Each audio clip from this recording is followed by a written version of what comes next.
We're here with Paul from SID. Introduce yourself. I'm Paul Height. I'm president of SID. Welcome to our show. And this is the entrance, and we're going to go look at some cool stuff. We will. It's Kenny. Yeah, you here. Fingers in. Sure, some of this technology. 10 fingers up. So oh my God.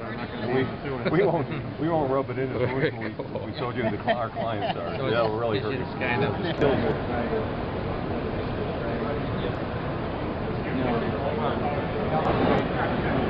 How do electronic skins work? How do electronic skins work?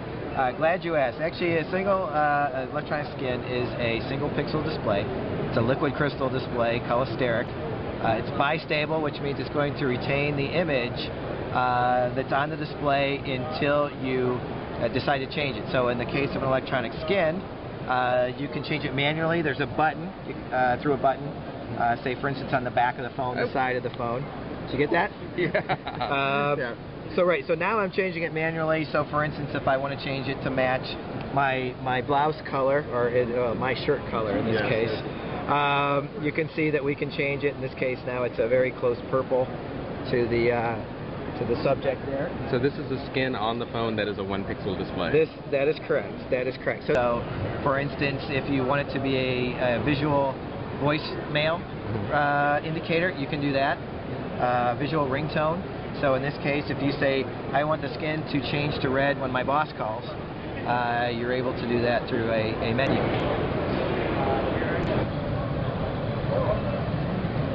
Oh, there we go. I would guess it's probably a polymer film of some sort. Since it's OLED, it could be almost anything. The thickness of that film is about the same as a human hair. It's unbelievably thin, and it's so thin that a breeze can make it flutter. So what they have here is a demo with a fan allowing the OLED display to vibrate. So again, if you wanted very thin film form factors, this is going to be one of the ways for the future.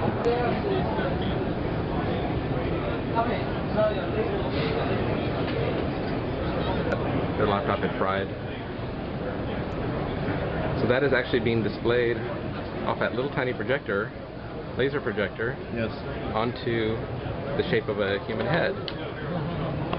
And because there's no focusing involved, you get a pretty good image there. The world's lowest power TV. The world's lowest power television. And that is 17 watts? Down from 58.3. Wow. And what they did was, what LG Display did was look at total engineering. So what they did is they re-engineered the optics to become more efficient. They looked at standby mode, so the instant on that a lot of TVs have, and other advanced concepts to really cut the power by a factor of 3, and again in the future just maintaining low power, saving on greenhouse gas emissions, it's all rolled in. So this is a really big theme throughout the display industry.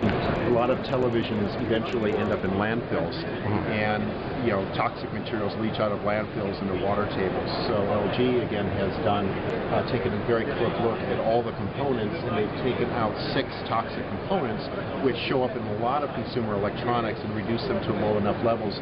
Just thinking of a life cycle management so that when it is time to recycle this television and put it into the trash, that it will be friendly to the earth and not contaminate the neighborhood. So lead, mercury, cadmium, all that stuff's been just squashed down. The challenges in e-paper technology is to get things that have color and are still low power and can do video. Qualcomm is investing in a brand new type of technology, actually related to the same way you get color out of butterfly wings, in order to make an e-paper display that can do video and color.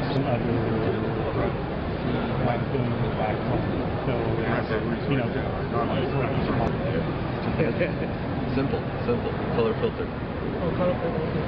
For that one, that's the resolution they want for electronic shelf labels. Yeah, so this was in collaboration with LG Display and L3, right?